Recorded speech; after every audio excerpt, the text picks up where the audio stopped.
சூடுபிடிக்கும் ஜனாதிபதி தேர்தல் களம் இலங்கையர்கள் முன்னிலையில் 2 தெரிவுகள். நான் ஜனாதிபதியாகியதும் அரசியல் கைதிகளுக்கு விடுதலை. நாமல் ராஜபக்ஷ அதிரடி அறிவிப்பு.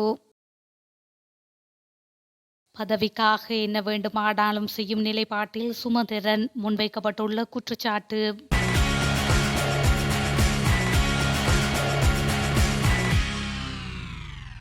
வடக்கு கிழக்கு பகுதிகளில் காணாமல் ஆக்கப்பட்டோர் தொடர்பான பிரச்சினைக்கு பதில் வழங்க தான் தயாராக இருப்பதாக ஸ்ரீலங்கா பொதுஜன பெரமுனவின் ஜனாதிபதி வேட்பாளர் நாமல் ராஜபக்ஷ தெரிவித்துள்ளார். ஊடகம் ஒன்றுக்கு கருத்து தெரிவித்த போது ஜனாதிபதி வேட்பாளர் நாமல் ராஜபக்ஷ இவ்வாறு குறிப்பிட்டுள்ளார். நாமல் ராஜபக்ஷ தொடர்ந்தும் கருத்து வெளியிடுகையில், காணாமலாக்கப்பட்டோர் பிரச்சினைக்கு நிச்சயமாக ஒரு பதில் வழங்கியாக வேண்டும். தொடர்ந்தும் காணாமலாக்கப்பட்டோர் குறித்த ஆணைக்குழுக்களை நியமித்துக் கொண்டிருப்பதில் அர்த்தமில்லை.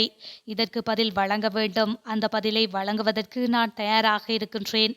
நான் ஜனாதிபதியாகியதும் அரசியல் கைதிகளை விடுதலை செய்வேன் எனவும் ஜனாதிபதி வேட்பாளர் நாமல் ராஜபக்ஷ தெரிவித்துள்ளார். ஆசிரியர்கள் மற்றும் அதிபர்கள் உட்பட அரச ஊழியர்களின் முன்மொழியப்பட்ட சம்பள அதிகரிப்புகளை அறிவிக்கும் சுற்றறிக்கையை செப்டம்பர் 21 முன்னர் வெளியிடுமாறு இலங்கை ஆசிரியர் சங்கம் அரசாங்கத்திடம் கோரிக்கை விடுத்துள்ளது. ஊடகவியலாளர்களிடம் பேசிய சங்கத்தின் பொதுச் செயலாளர் ஜோசப் ஸ்டாலின், சுற்றறிக்கையை வெளியிடுவது தேர்தல் சட்டத்தை மீறும் செயலல்ல என்றும் சுட்டிக்காட்டியுள்ளார். தொடர்ந்தும் அவர் கூறுகையில், ஜனாதிபதி ரணில் விக்ரமசிங்க அரசியல் மேடைகளில் கூறுவது உண்மையாக இருக்குமானால் தேர்தல் திகதிக்கு முன்னதாக சுற்றறிக்கை ஒன்றை வெளியிட வேண்டும். எவ்வாறாயினும் ஓய்வூதியர்களின் கொடுப்பனவுகளை அதிகரிப்பதற்கான சுற்றறிக்கை வெளியிடப்பட்டுள்ளது. ஒவ்வொரு ஜனாதிபதி வேட்பாளரும் அரச ஊழியர்களின் சம்பள அதிகரிப்பை இலக்காக கொண்டு அறிக்கைகளை வெளியிடுகின்றனர். சம்பள முரண்பாடுகள் தொடர்பான அறிக்கைகளை வெளியிடும் போது ஜனாதிபதி ரணில் விக்ரமசிங்க கணிசமான இடத்தை பெற்றுள்ளார் என்று அவர் மேலும் தெரிவித்துள்ளார். சுமந்திரன் போன்றவர்கள் அதிகாரத்தை பெற என்ன வேண்டுமானாலும் செய்வார்கள் என ஜனாதிபதி வேட்பாளர் பத்திரமுள்ள சீலரத்ன தேரர் தெரிவித்துள்ளார். மன்னார் பேருந்து நிலையத்தில் இன்று மக்கள் மத்தியில் மேற்கொண்ட தேர்தல் பிரச்சாரத்தின் போது அவர் இதனை கூறியுள்ளார். தொடர்ந்தும் கருத்து தெரிவித்த அவர், தமிழ் அரசியல் கட்சிகள் சஜித் பிரேமதாசவுக்கு தங்கள் ஆதரவை வழங்கி ஒப்பந்தங்களில் கைச்சாத்திட்டுள்ளனர். இங்கு சஜித் பிரேமதாச மட்டுமல்ல, ஜனாதிபதி ரணில் விக்ரமசிங்க உட்பட அனைத்து அரசியல் கட்சிகளுமே கூட்டணிகள் உருவாகும் போது ஒப்பந்தங்களை தூக்கி எறிந்து விடுவார்கள். அனுரகுமார திசாநாயக்க, நாமல் ராஜபக்ஷ, திலித் ஜெயவீர போன்றவர்களும் அவ்வாறானவர்களே. இவ்வாறான தலைவர்களை தெரிவு செய்தால் மேலும் பாதிப்படைவது வடக்கு கிழக்கு மக்களே. சுமந்திரன் போன்றவர்கள் அதிகாரத்தை பெற என்ன வேண்டுமானாலும் செய்வார்கள். அவர்களின் பிள்ளைகள் வெளிநாடுகளில் சிறப்பான வாழ்க்கை வாழ்கின்றார்கள். வடமாகாணத்தில் வாழும் அப்பாவி தமிழர்களுக்கு இதுவரை எந்த தீர்வும் எட்டவில்லை. அப்பாவி பொதுமக்களை வைத்து அவர்கள் அரசியல் செய்கின்றார்கள்.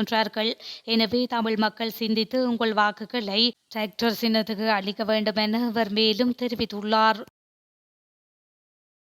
நாட்டு மக்களிடத்தில் இப்போது 2 தெரிவுகள் மட்டுமே உள்ளன. ஒரு புறத்தில் நாட்டையும் மக்களையும் மீட்ட தலைவர் இருக்கின்றார். மறுபுறத்தில் நெருக்கடியின் போது ஓடி மறைந்த தலைவர்கள் உள்ளனர் என முன்னாள் அமைச்சர் ஹரின் பெர்னாண்டோ தெரிவித்துள்ளார். மகியங்கனை பொது விளையாட்டரங்கில் நேற்று இடம்பெற்ற இயலும் ஸ்ரீலங்கா வெற்றி பேரணியில் கலந்து கொண்டு உரையாற்றும் போது இவர் மேற்கண்டவாறு தெரிவித்துள்ளார். தொடர்ந்தும் தெரிவிக்கையில், செப்டம்பர் 21 வாக்கு சீட்டில் சரியான இடத்திற்கு வாக்களிக்க தவறினால் மக்கள் அதன் பிரதிபலன்களை அனுபவிக்க நேரிடும். இன்று வேறு நிற ஆடைகளை அணிந்து கொண்டிருந்தாலும், திசை காட்டி என்று பெயர் மாற்றிக்கொண்டாலும் அவர்கள் முந்தைய ஜேவிபி காரர்கள் என்பது நாட்டு மக்களுக்கு தெரியும். அதேபோல் பழைய தொலைபேசியிலும் பயனில்லை. இந்த தேர்தலில் மக்களுக்கு இலகுவான 2 தெரிவுகள் மட்டுமே உள்ளன. ஒரு புறத்தில் நாட்டையும் மக்களையும் மீட்ட தலைவர் இருக்கின்றார். மறுபுறத்தில் நெருக்கடியின் போது ஓடிய தலைவர்கள் உள்ளனர். யாருக்கு உங்கள் வாக்கு என்பதை தீர்மானிக்க வேண்டும். நாடு அனுரவுக்கு என்கின்றார்கள். அனுரவிற்கு நாடு சென்றால் நாடு இருளை நோக்கி செல்லும் என்பதை மக்கள் மறந்துவிடக்கூடாது. தற்போது அனுரவிற்கு ஒரு பயம் ஏற்பட்டுள்ளது.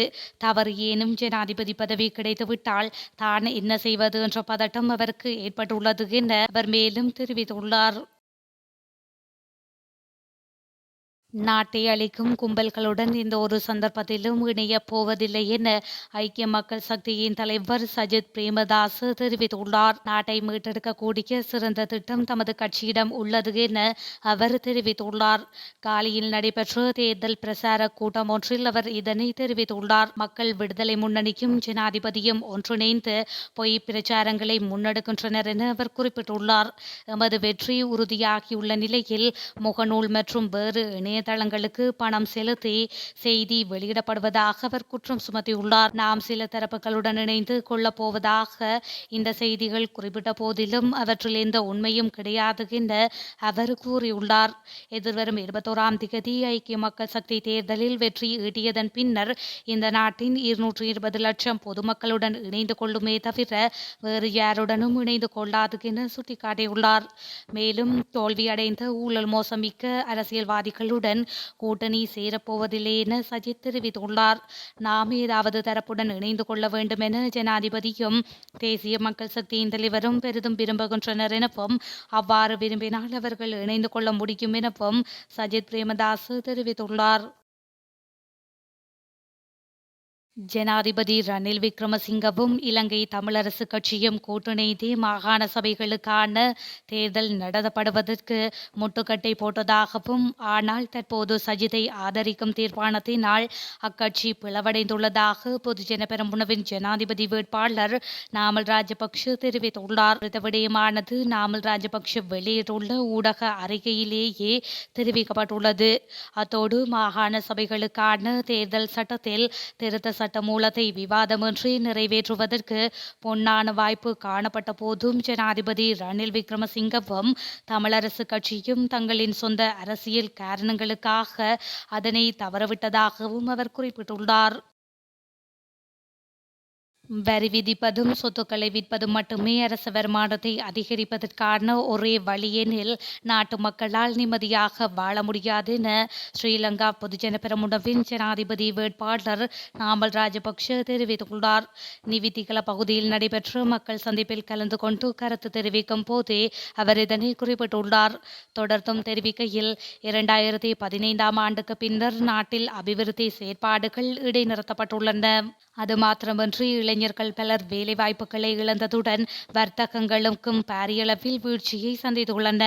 கோட்டாபய ராஜபக்ஷவின் ஆட்சி காலத்தில் நாட்டில் பொருளாதார நெருக்கடி ஏற்பட்டுள்ளதாக மாயையொன்றை தோற்றுவித்து எமது அரசாங்கம் சதியால் வீழ்த்தப்பட்டது.